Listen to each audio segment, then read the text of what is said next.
So ito na siya. Ito yung proyekto natin dito sa Solano, Nueva Vizcaya. Siyempre yung ceiling natin made of gypsum board and PVC ceiling. Wall naman natin fluted panel or wall accent lang ng fluted panel UV board. And dito pagdating naman dito sa may kitchen natin, ito yung bar counter natin.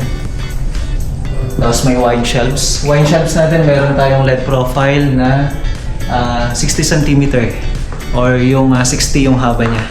And then meron din tayo niyan ng 30, 40, 50. So hanging cabinet. So naka-offset tayo dito. Yan. And then meron tayo dito. Ayan o. With pneumatic lift po yan. So ayusin na lang po yan.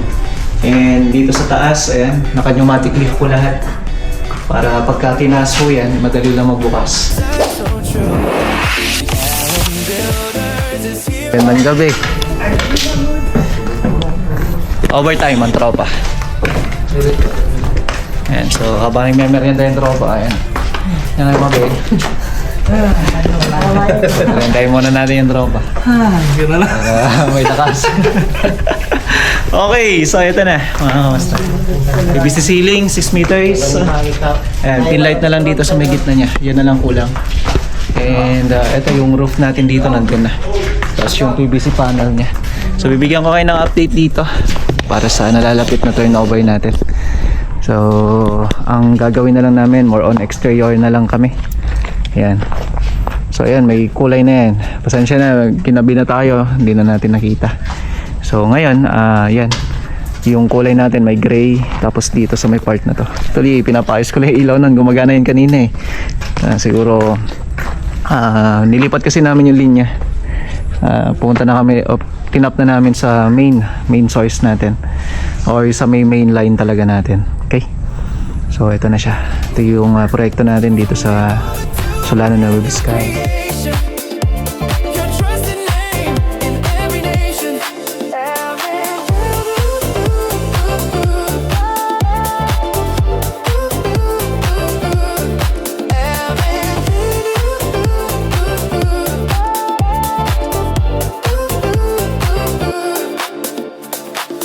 So, pansinin niyo yan. Ayan o. Kitang-kita yung ilaw niya dyan. Guhit na guhit, no? So, ayan. Pinapaklear ko na lang dito. Ayusin na lang yung grout niya. And then, ayos na. Pintura natin. Okay na. Pansin niyo yung pintura natin. Ayan o. Ganda, no? Siyempre yung ceiling natin made of gypsum board and PVC ceiling. Wall naman natin fluted panel or wall accent lang ng fluted panel UV board fluted panel. So more on warm kapag ganitong mga designs mga kamusta. Warm or combination of daylight and warm. So dito naman tayo, dining area. So may drop light tayo ulit dito. Ganon din yung kisame natin. Marami lumilipad ngayon kasi open nga, no? Ito nandiyan naman yung mga bintana niya, i-close lang naman na natin. So yun, no? Center light natin. Wow, ganda. And then shadow lightings. Itong kaganda niya kapag ka high ceiling talaga, shadow lightings yan. So, sa mga ma-appreciate mo talaga pagdating sa kisame. And then pin light, tricolor din siya. Wow. So sarap kumain pag ganyan, no? Siyempre, kahit na simpleng ulam lang o kaya ano lang dyan, okay na. Ayan, di ba? Ganda na. So, dito, pagdating naman tayo dito, ayan, tingnan muna natin para makita nyo. UV board natin, isang uri ng plastic po ito na ginagamit natin pang accent sa walls natin. So, sabi nga nila, ang akala pala ng iba ay ito ay marble. Napakamahal na po yan pagka marble po yan. Baka nasa 50,000 o kaya 60,000 na pag isang ganito. Lalo na 2.9 or 3 meters pala. So, ayan, pansin yung ganda. Okay ha? Napakasimple lang. And dito, pagdating naman dito sa may kitchen natin, ito yung bar counter natin. Tapos may wine shelves. Wine shelves natin, meron tayong LED profile na 60 cm or yung 60 yung haba niya. And then meron din tayo niyan ng 30, 40, 50. And then meron tayo drop light dito. And with daylight na ilaw. And then pagdating dito sa baba ng bar counter natin, meron tayong strip light dyan.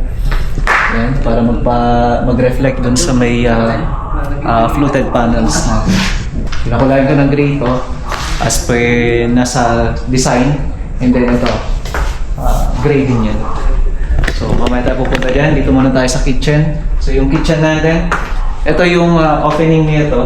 At least nasa 150 cm up to 180 cm para kahit na 2 tao po yung gagalaw, pwede po.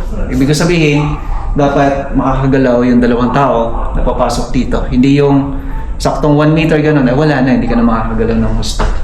So may bintana tayo dito. So sa mga magbibigay ng mas magandang aroma, okay naman kapag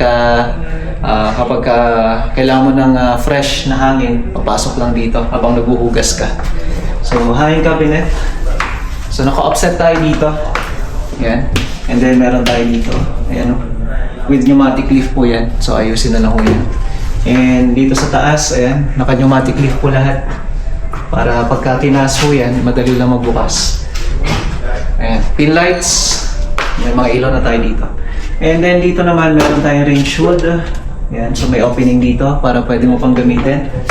Ayan. Ito yung hanging cabinet natin. So yung hanging cabinet natin, may height lang po ito na 60 cm.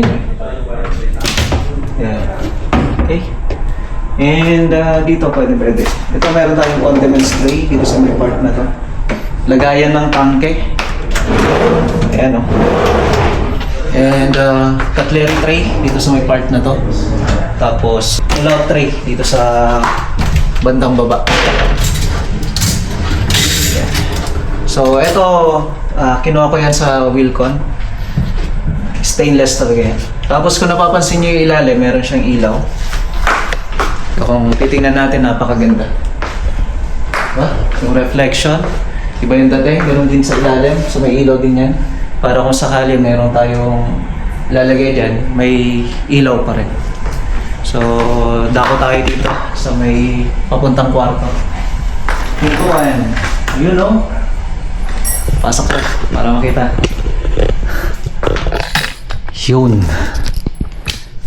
Diba? Napakasimple. Room 1. So wala kang gaano makikita ng mga kung ano-ano man dyan. Ganyan lang siya kasimple. So yung finish natin dito ay dead flat para sa pintuan. Yun. Ang ganya isara. Ayun no. Napaka-smooth. And ito yung master's bedroom natin. And nilabas lang namin to kasi inaayos pa kami. Yun no. Master's bedroom. Yan. With sariling TNB. So ayan lalagay lang naman yung PVC niya bukas. Then okay na. Tingnan natin yung sarado. Yun. Ayos. And room 2. Ayan, finalize na lang yan. And then room 3. Then dito, may kabit na yung PVC panels natin. Common TNB to. Pero tingnan nyo yung common TNB. Meron pa kaming cabinet yan. Ayan. Cabinet shelves. Okay. With 30 cm na ilaw. And then may sariling ilaw na rin. Yun. Ayos. Diba? Common TNP yan. Then, ganito yung hallway niya. Yung hallway natin dito, yung sukat niya ito, 120 cm. So dito, ilalagay na lang ho ito. So may gagawin na lang po ito na parang pinaka sink dito sa labas and then pwedeng paglutuan. Kaya pina-adjust ko na lang do para hindi delikado kasi kung lutuan yan, maglalagay tayo ng tangke sa ilalim. If possible, baka mamaya maging komplikado at maging problema pa. Kaya sabi ko sa tropa, iakyat na lang electrical. Baka magkaroon ng short circuit o kaya spark, nandun yung tangke. Baka magka-problema tayo. No? So, dito sa taas, ayan o, di ba natin pwedeng apakan at pinapatapos ko yung tiles niya. So, kita nyo na to sa mga susunod na araw. Matatapos na at makikita na yan ay outcome. Okay, tara, ikutan muna natin. House built strong.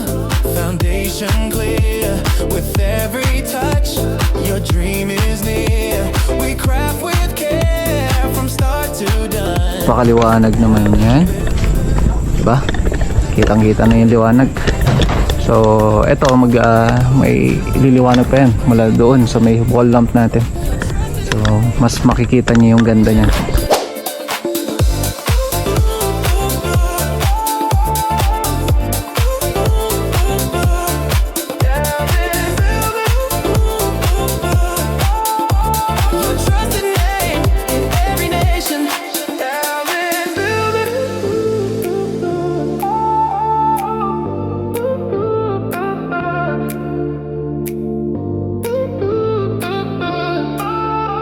Your trusted name in every nation. Your home design and solution.